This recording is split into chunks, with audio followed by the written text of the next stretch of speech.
वल्लभव्रजरमणं वारिजवदनं हलधरशमनं शैलधरं भज नंदकुमारं सर्वसुखसारं तत्वविचारं ब्रह्म परम।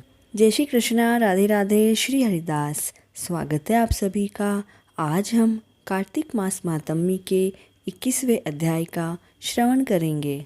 20वें अध्याय में हमने कलह का, विष्णु लोक गमन, विष्णुदूत और धर्मदत्त संवाद का श्रवण किया था। आज के इस अध्याय में कांचीपुर के राजा चोल और विष्णुदास की कथा का श्रवण करेंगे।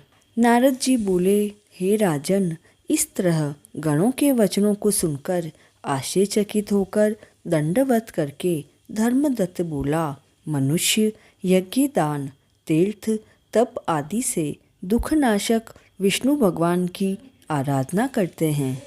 उनमें से भगवान विष्णु को प्रसन्न करने और समीपता देने वाला क्या कोई ऐसा पूजन है जिसे करने से सब यादिक यज्ञ वगैरह सफल हो जाए? तब गण बोले, हे विप्र, तुमने बहुत अच्छा प्रश्न किया है। हम इतिहास समेत एक प्राचीन वृत्तांत कहते हैं, एकाग्रचित्त होकर सुनो। कांचीपुर में एक चोल नाम का चक्रवर्ती राजा था। उसके ही नाम से चोल देश प्रसिद्ध हुआ था। उस राजा के राज्य में कोई भी आदमी दरिद्री, दुखी, पाप बुद्धि और रोगी नहीं था।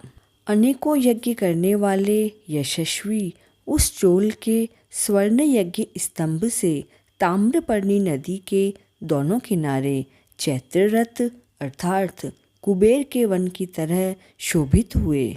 एक समय वह राजा अनंत शयन नाम के स्थान को गया, जहाँ की योग माया के साथ विश्वपति भगवान विष्णु शेषशय्या पर शयन करते हैं। वहाँ उसने लक्ष्मीपति विष्णु भगवान का मोती आदि रत्न, मणि और सुंदर स्वर्ण के फूलों से पूजन किया। तभी पृथ्वी में दंडवत प्रणाम करके वहीं बैठ गया।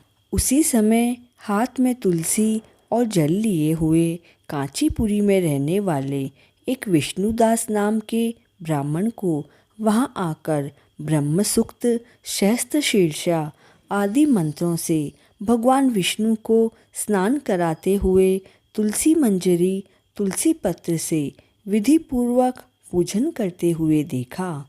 भगवान के ऊपर ब्राह्मण के तुलसी दल चढ़ाने से राजा की पूजा के रत्न ढक गए थे। यह देखकर राजा क्रोधित होकर बोला, हे ब्राह्मण, मैंने यह माणिक और स्वर्ण से पूजा की है, वह तुलसी के पत्रों से तुमने क्यों ढक दिया? मैं भली भांति जानता हूँ कि तुम विष्णु की भक्ति नहीं जानते हो।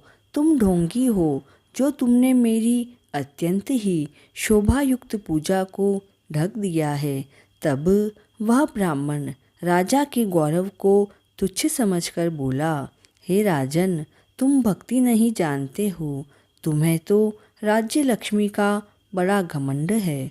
बताओ, तुमने पहले कितने विष्णु भगवान के व्रत किए हैं?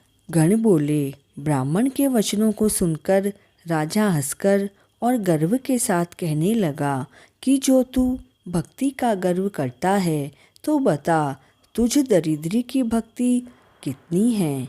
विष्णु भगवान को प्रसन्न करने वाले यज्ञ, दान आदि तूने कभी नहीं किए और न पहले तूने कभी कोई मंदिर बनवाया। यदि तुझे भक्ति का ऐसा ही घमंड है, तो अब सभी के सामने उपस्थित ब्राह्मण आप लोग देख रहे हो कि विष्णु भगवान साक्षात दर्शन मुझे दें या इस ब्राह्मण को, तब हम दोनों की भक्ति मालूम पड़ेगी। यह कहकर राजा अपने राजमहल चला गया और मुद्गल ऋषि को आचार्य बनाकर विष्णु यज्ञ आरंभ किया। उस यज्ञ में बहुत से ऋषियों को बुलाया गया और बहुत सा अन्न तथा दक्षिणा दी गई। ऐसा यज्ञ सबसे पहले गया नामक क्षेत्र में किया गया था। उस समय विष्णुदास भी वहीं देव मंदिर में रहा और भगवान विष्णु को प्रसन्न करने के लिए अनेक नियम करने लगा। माघ और कार्तिक का व्रत किया, तुलसी का वन लगाया और उसे सींचा तथा द्वादशाक्षर मंत्र का यथाविधि जाप करने लगा। षोडशोपचार से पूजा, नृत्य, गीत आदि मंगलों से नित्य भगवान विष्णु की यथाविधि पूजा करने लगा।